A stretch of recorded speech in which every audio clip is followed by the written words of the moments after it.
Hello दोस्तों, नमस्कार। उम्मीद करते हैं कि आप सभी ठीक होंगे और पढ़ने में व्यस्त होंगे। मैं शिवेंद्र कुमार आप सभी का आपके अपने यूट्यूब चैनल भैया के इंग्लिश क्लास में स्वागत है, अभिनंदन करते हैं। ठीक है, आज हम लेकर आए हैं आप सभी के लिए क्लास 11 का हॉर्नबिल हॉर्नबिल इंग्लिश के जो चैप्टर है हॉर्नबिल के अप्रोच से द पोर्ट्रेट लेडी, जिसको लिखा है खुशवंत सिंह ने। जिसको किसने लिखा है? खुशवंत सिंह ने। ठीक है, अगर हम खुशवंत सिंह के बारे में थोड़ा सा जानना चाहें तो खुशवंत सिंह का जो जन्म हुआ था वो 2 फरवरी 1915, ठीक है, हडाली पंजाब में हुआ था। वो पंजाब जो इस समय पाकिस्तान का एक पंजाब जो पाकिस्तान में वहां का वो पंजाब है, पाकिस्तान का एक पार्ट है। ठीक है, और ये वहां पे एक सिख परिवार में हुआ था। इनकी जो मृत्यु की बात करें तो इनकी मृत्यु 20 मार्च 2014 को न्यू दिल्ली इंडिया में हुई थी। नई दिल्ली इंडिया में हुई थी। अगर इनके बारे में थोड़ा सा जानना चाहे तो he was an Indian leader, lawyer, diplomat, journalist and a politician. ठीक है, यानी वह एक वकील, एक भारतीय नेता रहे हैं, एक वकील भी रहे, एक राजनयिक, एक पत्रकार तथा एक पॉलिटिशियन, एक राजनीतिज्ञ के रूप में भी उन्होंने कार्य किया है। इनके पिता का नाम शोभा सिंह था। इनके पिता शोभा सिंह के भारत के एक अमीर वर्ग से थे। इनके पिता शोभा सिंह भारत के एक अमीर फैमिली से थे। अगर इनकी हम पढ़ाई की बात करें, जैसा कि हम द पोर्ट्रेट लेडी में देखें तो बचपन में वो जैसे आम बच्चे छोटे से स्कूल में पढ़ने जाते हैं तो उसी समय तो वो बचपन में पोर्ट्रेट लेडी के अनुसार गांव में थे तो दादी के साथ स्कूल जाया करते थे। ठीक है, दादी के साथ जाया करते थे। दादी उनको अपने साथ स्कूल ले जाती थी और वो मंदिर में जैसे कि चली जाती थी। ठीक है, और अगर उनकी आगे की पढ़ाई की बात करें तो उन्होंने मॉडर्न स्कूल न्यू दिल्ली, ठीक है, मॉडर्न स्कूल न्यू दिल्ली नई दिल्ली से, फिर उसके बाद उन्होंने स्टूडेंट कॉलेज में गए। उसके बाद उन्होंने गवर्नमेंट कॉलेज लाहौर से बीए, गवर्नमेंट कॉलेज लाहौर से बैचलर ऑफ आर्ट किया, यानी वहां से वह स्नातक यानी ग्रेजुएटेड हुए। और फिर किंग्स कॉलेज विदेश चले जाते हैं और किंग्स कॉलेज लंदन, फिर वहां तो एलएलबी की उपाधि धारण करते हैं। इसके अलावा ठीक है, उनको बार एसोसिएशन के लिए ठीक है, उनको यूनिवर्सिटी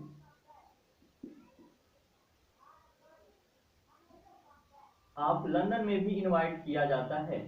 ठीक है, उन्हें जो अवार्ड मिले हैं भारत सरकार के द्वारा, उन्हें 1974 में 1974 में पद्म भूषण दिया गया था। लेकिन इन्होंने एक एक ब्लू स्टार, एक ऑपरेशन चला था इंडियन आर्मी द्वारा ब्लू स्टार के विरोध में 1984 में इन्होंने इसे इसे वापस कर दिया। हुआ क्या था, किसी कारण से, ठीक है, क्योंकि भारतीय सेना ने अमेरिका के सॉरी भारत के किसी कारण से भारतीय सेना ने अमृतसर के स्वर्ण मंदिर को घेर लिया था। ठीक है, उसी के विरोध में इन्होंने 1984 में उस अवार्ड को यानी कि पद्म भूषण को रिटर्न कर दिया। फिर इनको भारत सरकार द्वारा, गवर्नमेंट ऑफ इंडिया द्वारा 2007 में इन्हें पद्म विभूषण दिया गया। ठीक है, पद्म विभूषण से नवाजा गया। और जब भारत का पार्टीशन हुआ था 1947 में, तो वहां से सबसे ज्यादा इंस्पायर्ड हुए थे लिखने के लिए, क्योंकि जितना प्रेम इनको भारत से था उतना प्रेम इनको पाकिस्तान से भी था। ठीक है, हालांकि जब वहां से वापस आए तो उन्होंने एक बहुत मशहूर नावल लिखा था, the train to the Pakistan, train to Pakistan, जो इनकी सबसे चर्चित नावल है, जिसपे एक मूवी बनी थी 1998 में। ठीक है, जिसपे एक मूवी बनी थी 1998 में। इसके बाद अगर इनके पॉलिटिकल कैरियर की बात करें तो 1980 से 1986 तक ये मेंबर ऑफ पार्लियामेंट यानी राज्यसभा के एक सदस्य रहे हैं। ठीक है, राज्यसभा के एक सदस्य रहे हैं। ठीक है, ये था इनका छोटा सा। अगर इनके कुल जीवन काल के बारे में जाने तो कुल 99 ईयर्स तक ये जीवित रहे हैं। ये रहा खुशवंत सिंह के बारे में छोटा सा ओवरव्यू। ओके, हेलो दोस्तों, बात करते हैं अब हम समरी की, द पोर्ट्रेट लेडी के। द पोर्ट्रेट लेडी का पोर्ट्रेट का मतलब होता है, अगर हम पोर्ट्रेट की बात करें तो पोर्ट्रेट का मतलब होता है अ फोटोग्राफ,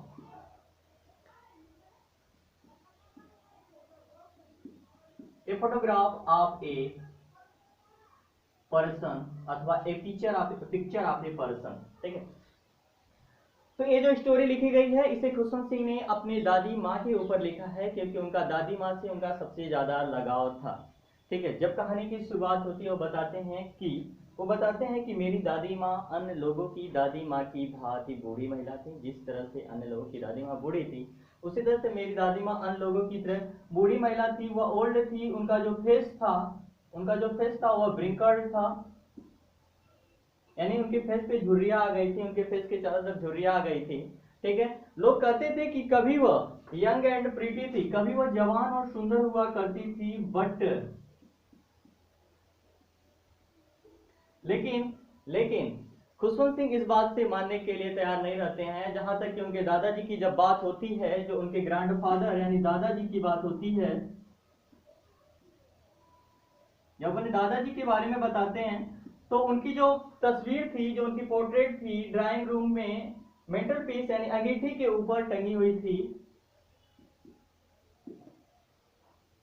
ड्राइंग रूम में मेटल पीस यानी अंगीठी के ऊपर टंगी हुई थी। एक अंगीठी होती है जहां पे आग जलाई जाती है, उसके ऊपर उनकी तस्वीर टंगी हुई थी। अगर उनको तस्वीर के देखे तो एक बिग टर्बन, बड़ी सी पगड़ी पहने हुए थे, big turban and loose fitting cloth, loose fitting cloth, जैसे कि पहले लोग लूज फिटिंग क्लोथ पहनते थे, आज की तरह नहीं, लूज फिटिंग क्लोथ पहने हुए थे। उनकी बड़ी बड़ी जो दाढ़ी थी, उनके सीने के अधिकांश भागों को ढकती थी वह, और वे कम से कम 100 वर्ष के लगते थे। उन्हें देखकर ऐसा नहीं लगता था, उनको देखकर ऐसा नहीं लगता था कि उनके पुत्र और पत्नियां होंगी, ऐसा लगता था उनके ढेर सारे ग्रैंडसन यानी पोते पोतियां हो, ढेर सारे ग्रैंडसन यानी कि पोते पोतियां हों।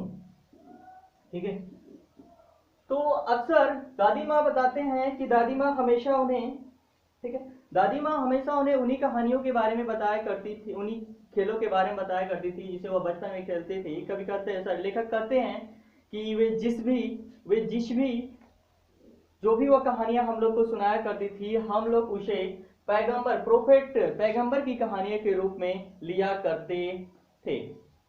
ठीक है, अगली बातचीत वो जब करते हैं कि वह उनके फिजिकल अपीयरेंस के बारे में बताते हैं। जो उनका फिजिकल अपीयरेंस था वह कैसी थी, वह स्मॉल, छोटी थी, ठीक है, स्मॉल और थोड़ा सा मोटी थी, एंड स्लाइटली, थोड़ा सा झुककर चलती थी, थोड़ा सा झुककर चलती थी। वह थोड़ा सा छोटी थी, मोटी थी और थोड़ा सा स्लाइटली बेंड थी। ठीक है, और उनके जो फेस था चारों ओर, उनके फेस के चारों ओर एकदम एक झुर्रियां टाइप हो गया था, जिससे आजकल वृद्ध व्यक्तियों के फेस पे हो जाता है, ठीक उसी टाइप से। ठीक है, और वह जो एक सफेद स्पॉटलेस कपड़े पहनती थी, सफेद दाग रहित कपड़े पहनती थी। ठीक है, और वह अपने एक हाथ को कमर पे रखती तथा एक हाथ में रोजरी लिए रहती थी, जो जपने वाली माला होती है उसी को लिए रहती थी। ठीक है, और एक हाथ कमर पे इसलिए रखती ताकि वो अपना बैलेंस बराबर कर। अब आगे हम बात करते हैं दादी के बारे में अन्य। ठीक है,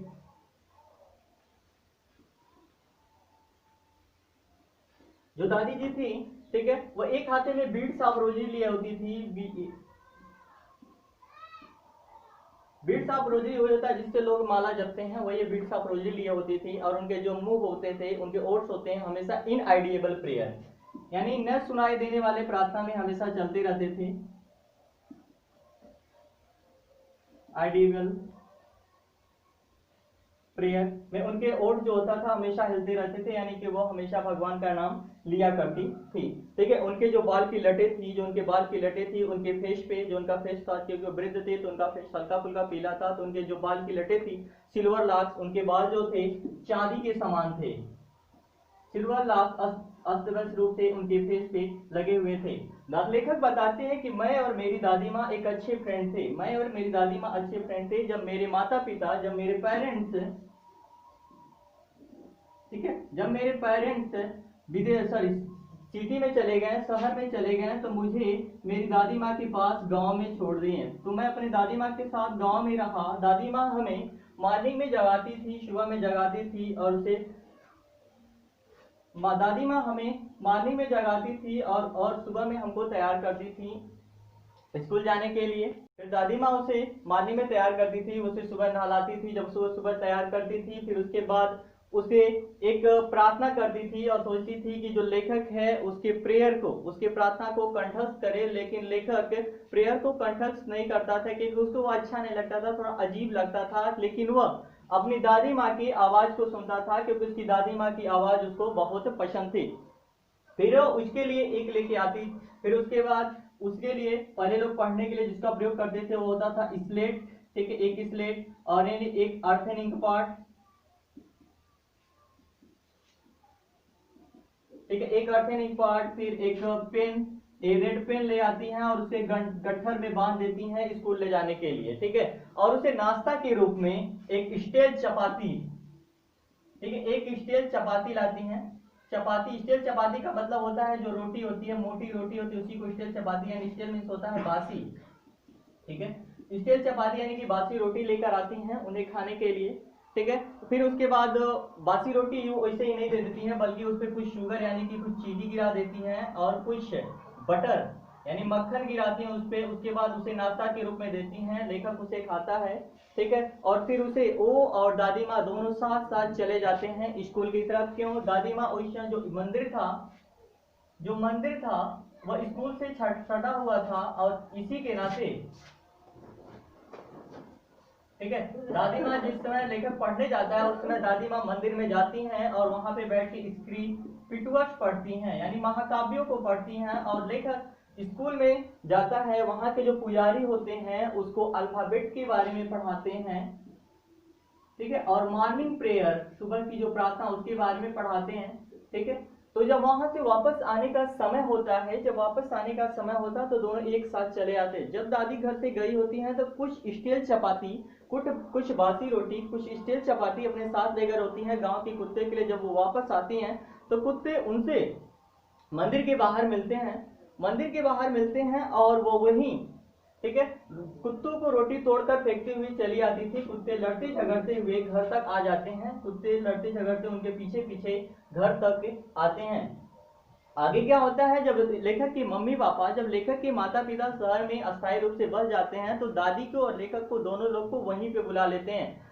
तो यहाँ पे उनके दोस्त का, उनकी फ्रेंडशिप का, लेखक और दादी की फ्रेंडशिप का टर्निंग पॉइंट आ जाता है। यहाँ पे मुख्य रूप से मोड़ आता है। होता क्या है, अब ये लोग शहर पे चले जाते हैं तो दादी माँ अब लेखक को स्कूल तो नहीं ले जा सकती, क्योंकि स्कूल उसका एडमिशन जो हो जाता है इंग्लिश मीडियम स्कूल में हो जाता है। इंग्लिश मीडियम स्कूल में होने के नाते, ठीक है, इंग्लिश मीडियम स्कूल में होने के नाते अब उसको ले जाने के लिए खुद बस आती है, और जब बस आती है तो वह बस से पढ़ने चला जाता है। ठीक है, दादी माँ के पास अभी समय भी नहीं रहता कि कुत्तों को रोटी खिलाए, क्योंकि वहां पे शहर था, शहर में तो उतने कुत्ते थे नहीं जिसको रोटी खिला सकती थी। ठीक है, शहर में कुत्ते थे नहीं उसको रोटी खिला सकती थी।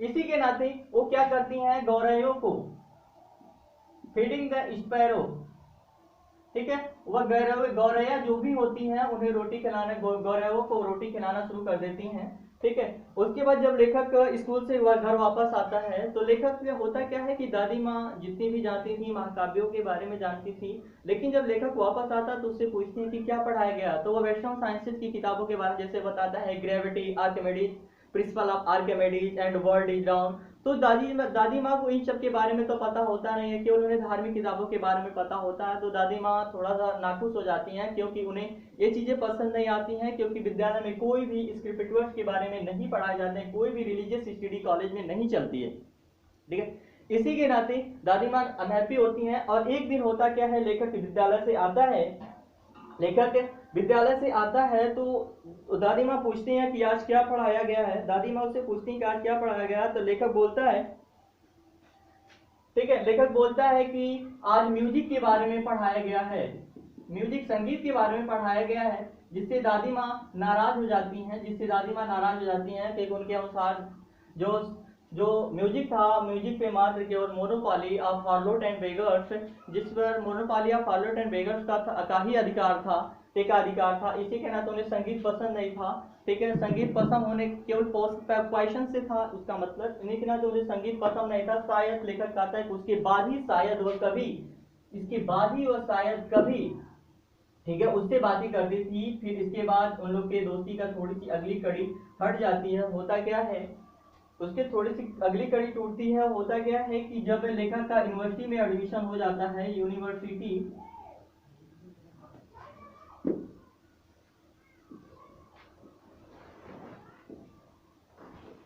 जब लेखक का यूनिवर्सिटी में एडमिशन हो जाता है तो उसको एक अलग सा रूम दे दिया जाता है, एक अलग सा रूम दे दिया जाता है, और लेखक अकेले चुपचाप अपने रूम में पढ़ता है। तो शायद ही वह कभी अपने दादी से अब बात कर पाता है, वह शायद ही कभी अपनी दादी से बात करता है।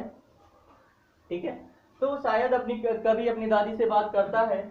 तो इसके बाद क्या होता है कि और जब लेखक के पास दादी माँ से बात करने के लिए समय नहीं मिल पाता है उतना, तो दादी माँ चुपचाप शायद ही मुश्किल से किसी बातें करती हैं। अब वो चुपचाप क्या काम करती हैं, एक चरखा लिए होती हैं, तो स्पाइनिंग व्हील वो चरखा चलाती हैं, ठीक है। इसके साथ ही साथ वो अलग काम क्या करती हैं, बीड्स रोजरी यानी कि जो माला लिए होती हैं उसको जपती हैं एंड और उसके अलावा वो, ठीक है, फीडिंग द स्टोरेज, जो भी गौरैया होती हैं उनको दाना चुगाया करती थी, ठीक है। फीडिंग द स्पैरो, दिन के जब आधा से 1 घंटे में गौरैया को दाना चुगाती हैं, और जब वो गौरैया को बैठकर दाना चुगाती हैं तो कोई कुछ गौरैया उनके सर पे आग बैठ जाती है, कुछ पैर पे आग बैठ जाती है, लेकिन वो किसी भी गौरैया को भगाती नहीं है, वह किसी भी गौरैया को भगाती नहीं है, ठीक है।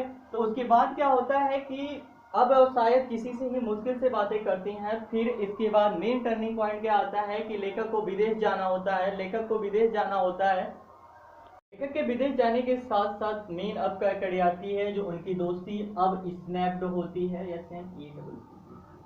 उसे लगता है, ठीक है, लेखक को लगता है कि दादी माँ इससे परेशान हो जाएंगी कि वो अब 5 साल के लिए पहली बार अपनी दादी से 5 साल के लिए वो दूर जा रहा था। उसे लगता है कि दादी माँ परेशान हो जाएंगी, लेकिन दादी माँ तनिक भी सेंटिमेंटल नहीं होती हैं, तनिक भी भावुक नहीं होती हैं, ठीक है। वो उसे जाने के लिए, जब वो यूनिवर्सिटी जाता है तो उसे स्टेशन तक पहुंचाने जाती हैं, और हालांकि जब वो स्टेशन पे पहुंचाने जाते हैं तो उनके जो मुख लिप्स होते हैं इनएडिबल प्रेयर के रूप में हिलते रहते हैं, और एक हाथ में वो रोजरी जपती रहती हैं, एक हाथ में रोजरी लिए रहती हैं, उसे जपती रहती हैं, ठीक है। जब वो जाता है लेखक विदेश तो उसे गले लगाती हैं, उसके माथे पे चूमती हैं। लेखक को यह महसूस होता है कि अब ये शायद उसका लास्ट इम्प्रिंट हो, ठीक है, अब उसके माथे पे उनका एक अमिट छाप हो, लेकिन ऐसा नहीं होता है। 5 वर्ष बाद, आफ्टर द 5 ईयर्स, 5 वर्ष बाद जब लेखक वापस आता है विदेश से, तो दादी माँ उसे स्टेशन पर मिलती हैं। लेखक कहता है कि हमें देखकर ऐसा नहीं लगता है कि दादी माँ एक भी दिन बूढ़ी हुई हैं, हुई हो, जैसा दादी माँ पहले थी ठीक वैसा ही थी। जब लेखक के आने का समय हुआ होता है तो उसके 1 दिन पहले दादी ने प्रेइंग छोड़ दी होती हैं, ठीक है, प्रार्थना करना छोड़ देती हैं, और अपना जो समय होता है वह गौरव के साथ बिताती हैं, ठीक है, बेझिझक गौरव के साथ बिताती हैं। और उसके बाद जब लेखक आता है, तो जब लेखक घर पे आता है, ठीक है, स्टेशन पे उससे मिलती हैं, उसे गले लगाती हैं। लेखक उनके इनएडिबल प्रेयर, जो भी वो मुंह से बड़बड़ा रही थी, जो भी वो पूजा कर रही थी, उनके इनएडिबल प्रेयर को सुन सकता था, उनके ओठों के लिप्स से, उनको जो लिप्स थे जब उनको गले लगाती हैं तो वह सुन सकता था। आगे क्या होता है कि जब वह घर आता है तो वह पड़ोस के महिलाओं को बुलाकर लाती हैं और एक ओल्ड ड्रम लेके आती हैं, ओल्ड ड्रम, ठीक है, ओल्ड ड्रम यानी कि पुराना ढोल लेके आती हैं और महिलाओं को इकट्ठा करती हैं, और होम कमिंग वॉरियर्स, ठीक है, कि गीत गाना शुरू कर देती हैं, गीत गाना महिलाओं के साथ शुरू कर देती हैं और तेजी से ढोल को पीटती हैं। लेखक ऐसा करने से उन्हें मना करती हैं, लेकिन दादी माँ नहीं मानती हैं।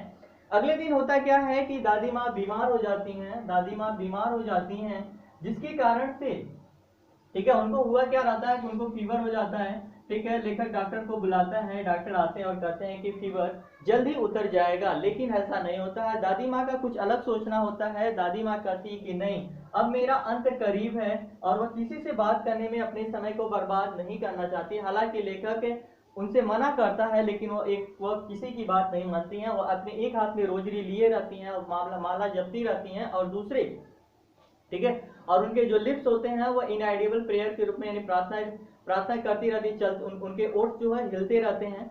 आगे क्या होता है कि अचानक, ठीक है, उनके लाइफलेस फिंगर से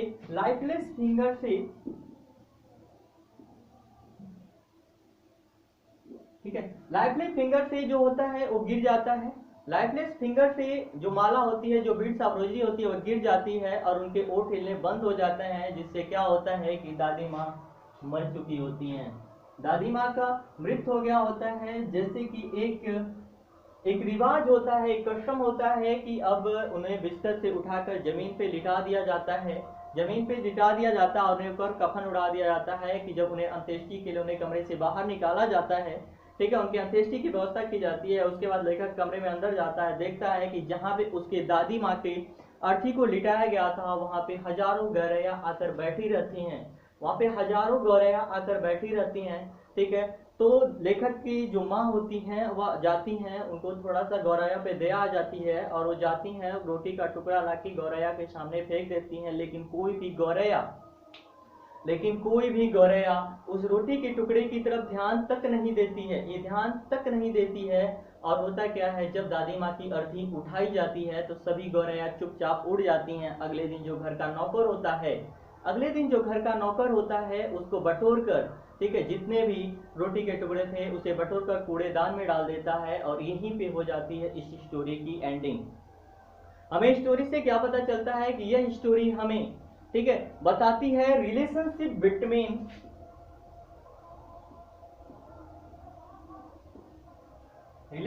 बिटवीन ग्रांड